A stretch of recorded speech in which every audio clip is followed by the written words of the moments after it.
धर्मवीर बलिदान मास कधी सुरू होतोय आणि कधी संपतोय हे विचारणारे साधारणतः एक 20-30 मेसेज मला दरवर्षी या महिन्यामध्ये येतात. आज मी तुम्हाला 2 अशा पद्धती सांगतो ज्याने तुम्हाला प्रत्येक वर्षी कुठल्या तारखेपासून कुठल्या तारखेपर्यंत हा बलिदान मास पाळायचा हे स्वतःहूनच कळेल.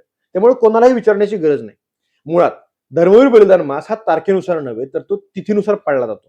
ही तिथी असते फाल्गुन शुद्ध प्रतिपदा ते फाल्गुन अमावस्या. शोधायची कशी? 2 पद्धत सांगतो. जर तुमच्याकडे ही मराठी महिन्यांची शिवस्मरण दिनदर्शिका असेल तर याच्यातला सरळ शेवटचा महिना शोधायचा. आता ही मराठी दिनदर्शिका आहे त्यामुळे याच्यात फाल्गुन महिना शोधायला काय फार अवघड जात नाही. या फाल्गुन महिन्यातला सगळे दिवस आपण बलिदान मास म्हणून पाळतो. त्यामुळे काय करायचं, या फाल्गुन महिन्यातला हा जो पहिला दिवस आहे म्हणजे शुद्ध प्रतिपदेचा, त्याच्या बाजूला दिलेली इंग्रजी तारीख वाचायची आणि त्यातला शेवटचा दिवस म्हणजे फाल्गुन अमावस्येचा, धर्मवीर अमावस्येचा दिवस, त्यातली बाजूची तारीख वाचायची.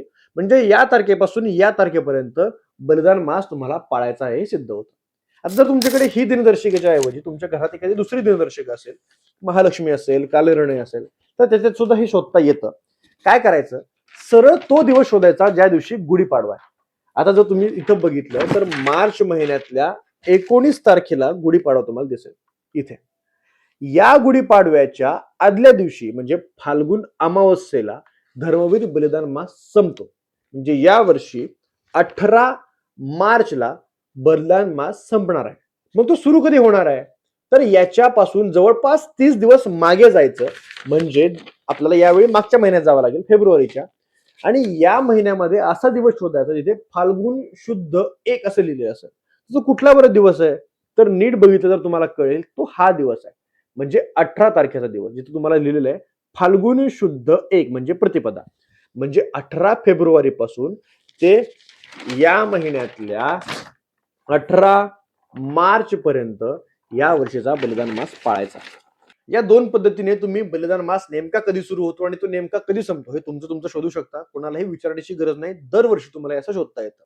श्री शिवप्रतिष्ठान हिंदुस्थान या संघटनेनं सुरू केलेली ही जी चळवळ आहे ती आता अनेक लोकांपर्यंत पोहोचायला लागलेली आहे. देशभरामध्ये किंवा देशाच्याही बाहेर पोहोचायला लागलेली आहे. त्यामुळं ही जी संकल्पना आहे ती आता दृढ होत चाललेली आहे. ही अनेकांपर्यंत जर पोहोचवायची असेल तर ही पद्धत तुम्हाला मुळात माहित पाहिजे. आणि ही पद्धत जाणून घ्यायची असेल तर फाल्गुन शुद्ध प्रतिपदा ही सुरुवात आणि फाल्गुन अमावस्या हा बलिदान मासचा शेवट, ह्या 2 तिथ्या लक्षात ठेवाव्यात. या तिथींवरून तुम्हाला शोधणं सोपं जाईल. जय शिवराय.